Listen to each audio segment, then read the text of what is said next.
Durante mucho tiempo se pensó que había una especie de vínculo directo entre la modernidad y la pérdida de la creencia religiosa, ¿no? Esto era casi como una hipótesis o un pronóstico implícito en las teorías clásicas de la secularización. Se asumía que a mayor modernización, gradualmente disminuiría la influencia de la religión, ¿no? Por ejemplo, con el elemento de la privatización de la religión, que es propio de las teorías clásicas de la secularización, e incluso algunos pronosticaban la total desaparición de la religión en la medida en que avanzara la racionalización de las diferentes esferas del mundo de la vida y las diferentes esferas de la sociedad.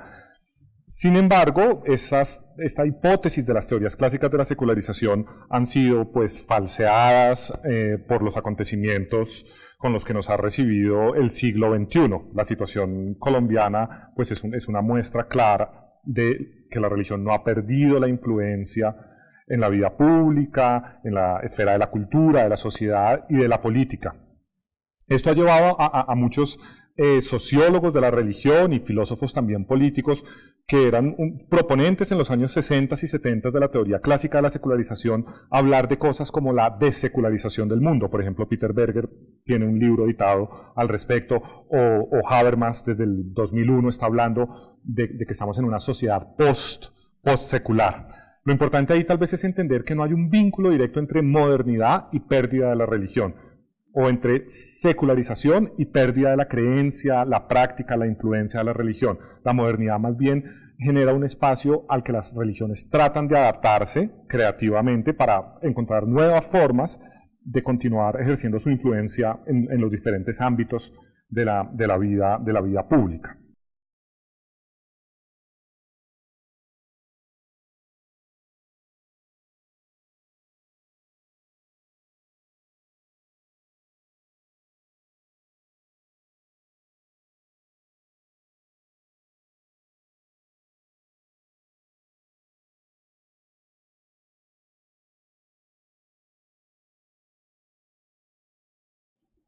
Ahora, suponemos entonces que es necesario este asunto es muy importante por varios motivos. Por un lado, había una tendencia en ciertas teorías clásicas de la secularización a pensar que la secularización era como un proceso uniforme, unívoco, que tenía las mismas características, que seguía como los mismos pasos en diferentes sociedades. Hoy es muy claro que la secularización es contextualmente diferenciada, que no hay un único proceso de secularización. No es lo mismo una sociedad secular, por ejemplo, como la norteamericana, que la alemana, que las sociedades latinoamericanas. En el caso nuestro, la cuestión es muy interesante. Algunos hablan de que ha habido más bien un proceso de laicización de las instituciones. Las instituciones políticas, por ejemplo, se han separado, digamos, de la tutela religiosa, pero que culturalmente no ha habido propiamente un proceso de secularización.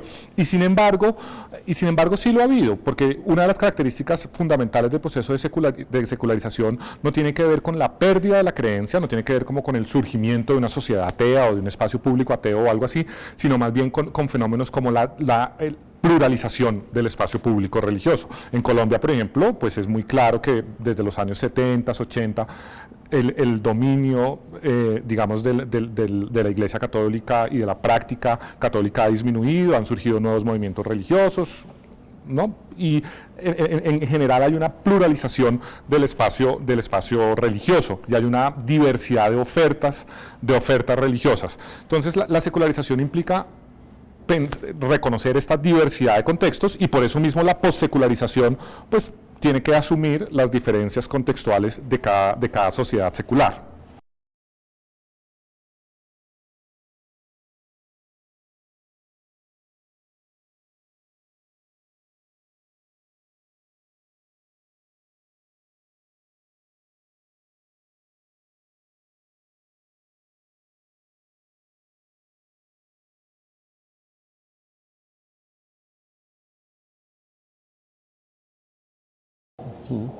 Ahora, nuestra preocupación es la influencia de un fenómeno como el de la religión, una especie de revival de la religión en una sociedad como la nuestra, en un momento tan particular de un proceso de paz en marcha, o no lo sabemos, pero igual en una tensión entre una sociedad en conflicto y una posibilidad del posconflicto, y ha emergido la religión como un actor importante, como un fenómeno que distorsiona o por lo menos cambia muchísimo nuestra percepción de los acontecimientos políticos, y en algunos casos se lo ve como un fenómeno, si no peligroso, por lo menos inesperado, que cambia las reglas. Bueno, yo creo que digamos, en esa pregunta hay como dos elementos que es importante pues como diferenciar.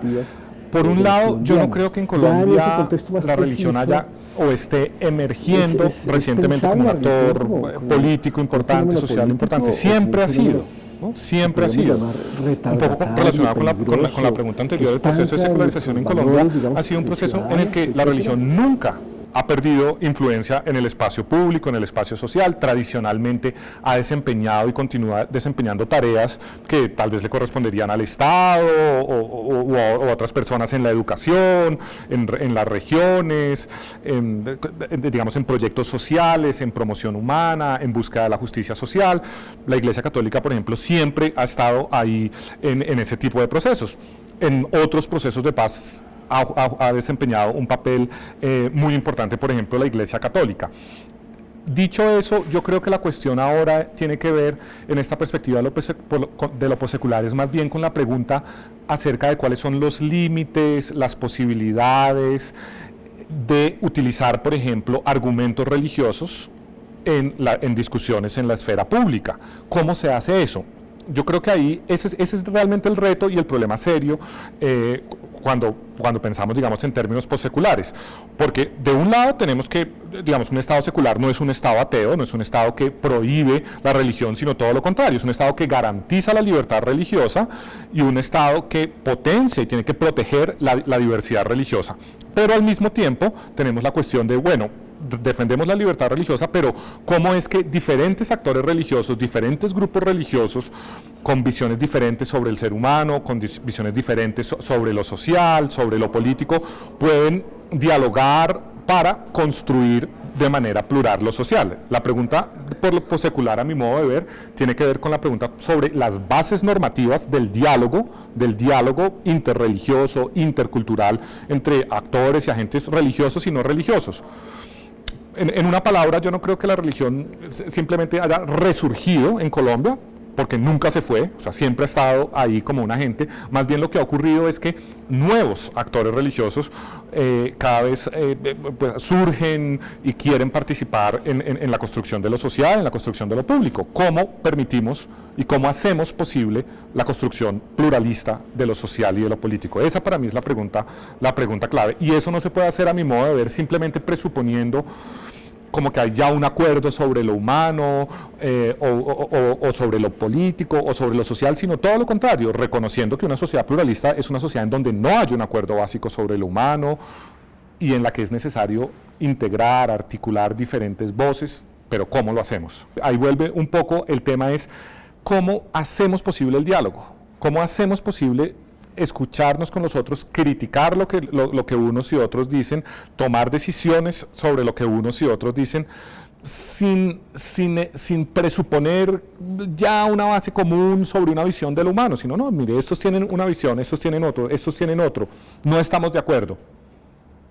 Y necesitamos construir lo social, porque la discusión política tiene que ver también con la construcción de un proyecto de vida, con valores, con lo que es importante para las personas, y lo que es importante para las personas, lo que tiene sentido para las personas, pues tiene una fuente que no es política, tiene una fuente que viene de diferentes tradiciones, que viene del sentido común, y el sentido común está armado por creencias religiosas y por creencias de otro tipo. Entonces, todas esas bases, digamos, prepolíticas de la discusión, que están alimentadas por lo religioso, pero que nutren, alimentan lo político y que se vuelven una fuente de motivación política, eso es lo que tenemos que traer a la discusión.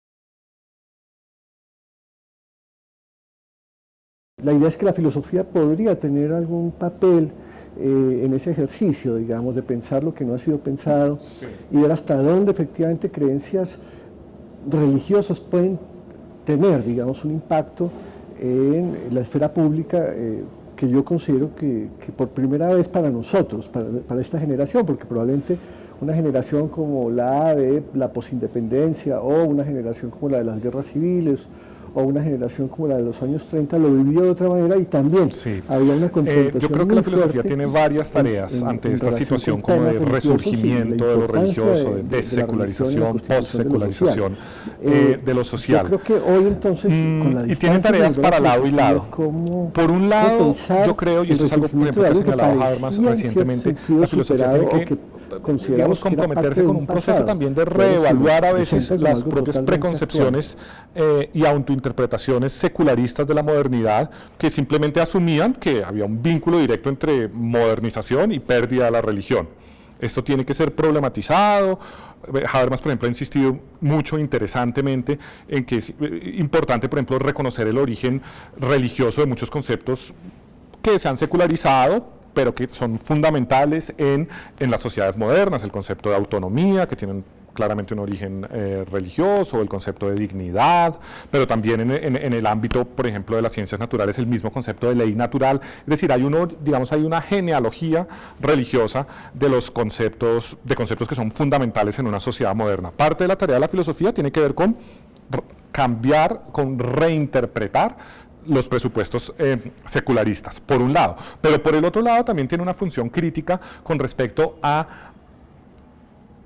cómo creemos, no solamente cómo creemos religiosamente, sino cómo creemos en general. Yo creo que la cuestión de la creencia no se trata solamente de decir, la creencia religiosa es esencialmente dogmática y por eso tenemos que siempre criticarla, estar atentos, sino más bien comprender que hay formas de creer que son dogmáticas, sean religiosas o no. Hay un dogmatismo ateo, hay dogmatismo político, hay dogmatismo en muchos sentidos. El dogmatismo que está caracterizado por la negativa a considerar posibilidades alternativas, por la ausencia de pensamiento crítico, por la, dificultad a veces de querer ofrecer razones, de examinar críticamente las razones, y esto le ocurre a las personas religiosas y a los no religiosos. La filosofía tiene que insistir mucho en decir, oiga, una sociedad pluralista genera exigencias y genera retos a la manera como podemos tener creencias religiosas y no religiosas sobre lo que es importante, sobre lo que es fundamental. La cuestión a veces es cómo creemos, ¿no? Algunos filósofos han hablado recientemente sobre la necesidad, por ejemplo, de una ética de la creencia, con la cual se tienen que comprometer los religiosos y los no religiosos, porque religiosos y no religiosos tenemos creencias y podemos ser dogmáticos. Entonces yo veo ahí por lo menos dos tareas importantes: una tarea en repensar el vínculo entre religión y modernidad, que es un tema muy actual en la filosofía de la religión, por ejemplo, y por el otro lado pensar en la línea de una ética de la creencia. ¿Cómo creemos? ¿Cómo podemos mantener creencias? ¿Cuáles son las exigencias que un contexto plural nos exige para la manera como creemos? Y eso, tanto para religiosos como para no religiosos. Los dos por igual tienen que asumir esas exigencias. Lo que sí es que una ética de la creencia, por supuesto que cuestiona formas de creer en las que, por ejemplo, la responsabilidad individual sobre la propia creencia son anuladas. Si usted entrega eso, si no asume la responsabilidad individual sobre lo que cree y no asume la tarea, por ejemplo, de examinar sus creencias, de estar dispuesto a dar razones para lo que cree, de ser capaz de escuchar las razones del otro, pues eso ya es un modo de creer que a mi modo de ver es inadecuado desde el punto de vista de una ética de la creencia. Yo realmente no pienso que haya un vínculo necesario entre religión y dogmatismo. No pienso que un religioso por naturaleza sea más dogmático que un religioso. Eso no significa que no haya personas religiosas que son muy dogmáticas, por supuesto, ¿cierto? Pero también hay personas no religiosas que son muy dogmáticas. Entonces la tarea de combatir el dogmatismo, de cuestionar la manera de creer, pues afecta a religiosos y no religiosos por igual. Debe haber la tarea y la voz de la filosofía para desequilibrar esos usos manipuladores y creadores de consensos falsos. La filosofía tiene una tarea ahí de desenmascarar consensos falsos, de desenmascarar consensos ilegítimamente logrados, y demostrar que no existen a veces tales consensos y que es necesario pensar la manera como podemos alcanzar cualquier consenso, que tenemos que asumir la tarea de pensar, bueno, ¿cómo es que nos ponemos de acuerdo? No solamente es como partir de la idea, listo, queremos ponernos de acuerdo, pongámonos de acuerdo. ¿Cómo? El proceso mismo, el procedimiento del acuerdo, eso es una tarea de la filosofía. Eso no es una tarea de los políticos. Los políticos tienen otras formas de hacerlo. Hay maneras de hacer eso retóricamente, por autoridad, manipuladoramente, pero hacerlo a partir de, por ejemplo, la discusión razonable y establecer criterios para hacerlo a través de la discusión razonable, eso a mi modo de ver es una tarea de la filosofía. Y no va a haber un equilibrio entre esa tarea y la tarea de los políticos, porque la tarea de la filosofía no tiene que ver con garantizarle a uno o a otro sus intereses o ver cómo uno u otro puede lograr sus intereses, sino más bien ir a la pregunta básica de cómo es que teniendo intereses distintos, teniendo puntos de vista distintos, teniendo imágenes del ser humano distinto, podemos hablar. No debemos asumir que el diálogo simplemente es algo que ocurre espontáneamente y que el consenso se logra espontáneamente. Tiene que ser pensado. El mecanismo, los procedimientos tienen que ser pensados, tienen que ser aclarados. Yo en ese sentido creo que la filosofía continúa siendo y tiene todavía una responsabilidad importante en la creación, porque es una tarea creativa, y la aclaración de criterios normativos para el diálogo intercultural, el diálogo interreligioso, el diálogo entre ciudadanos religiosos y no religiosos, para hacer posible el diálogo en una sociedad plural.